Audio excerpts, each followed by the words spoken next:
The staircase was broken. I had to make my way up some other way.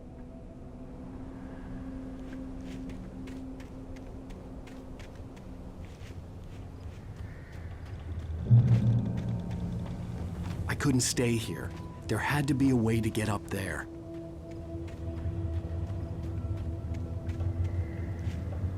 There was no power. There was bound to be a generator somewhere at the logging site.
I was just outside for a breath of fresh air, and what a night. I know most of you are probably in your beds by now, but if you're still up and around, take a moment. Step outside for a spell and breathe in deep.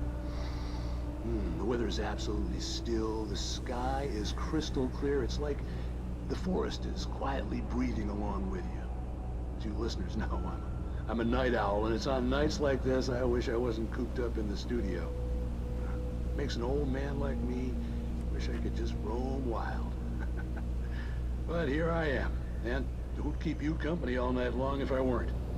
It looks like I'm not the only one staying up late. Caller, you're on the air. Hey, Pat, it's Maurice Horton. Hello, Maurice. What are you up to? Well, I was just taking Toby on his walkies. Oh, isn't it beautiful out there?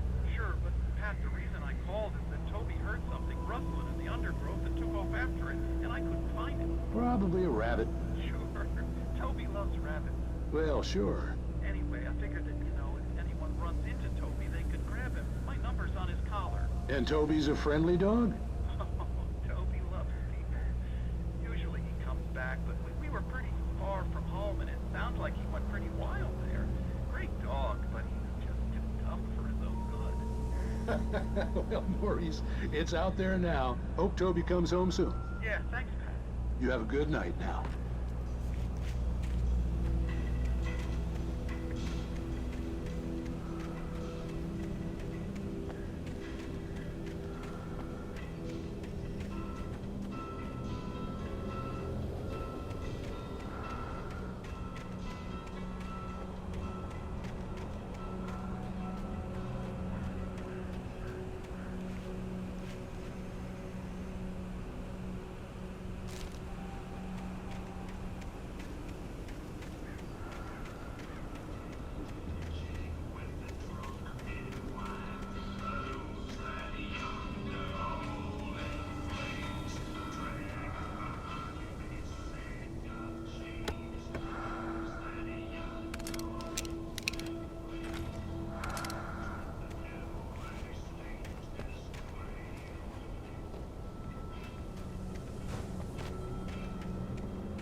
The gas station was closer now, its light welcoming in the darkness. Paul makes the best dogs in the state. Belly Burster is the best with no contest. Monster Dog is second best. The famous dog is third.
Departure by Alan Wake.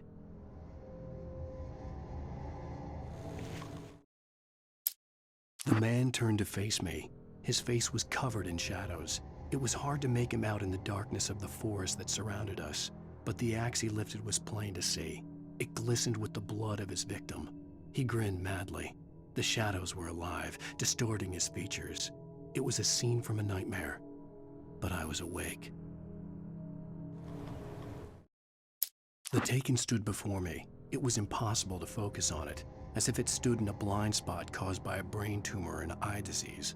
It was bleeding shadows like ink underwater, like a cloud of blood from a shark bite. I was terrified. I squeezed the flashlight like my life depended on it, willing it to stop coming any closer. Suddenly something gave, and the light seemed to shine brighter. I heard them before I saw them, swooping down from the sky and screeching as they came. I spun around just as the cloud was upon me. For an instant, I stared into 100 dead. At first, I kept finding the pages as if by accident. The book I couldn't remember was either a terrible and true prophecy or an act of creation that had rewritten the world. I began to hunt the pages feverishly. I stepped into the gas station's garage. It was dark and quiet. The place was a mess. It looked like someone trashed the place or that there'd been some kind of fight. Light spilled into the room through an open door at the back, and I made my way toward it. Without any warning, I was blinded by a bright light. Rose knew she had been gushing, but right now she didn't care. As far as she was concerned, her brief meeting with Alan Wake was literally the high point of her life. She watched as he got in the car with his wife. She was pretty, confident, at ease with Wake. Not like Rose. They were perfect for each other. She'd have given anything to be close. Barry Wheeler was bouncing off the walls. He jumped on a plane after his calls were ignored by both Al and Alice for several days. It could mean that they were both on a second honeymoon, but Barry didn't buy it. Al had been way too unstable for that.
Hand-painted graffiti was revealed by my flashlight. Someone had hidden a chest of supplies near it.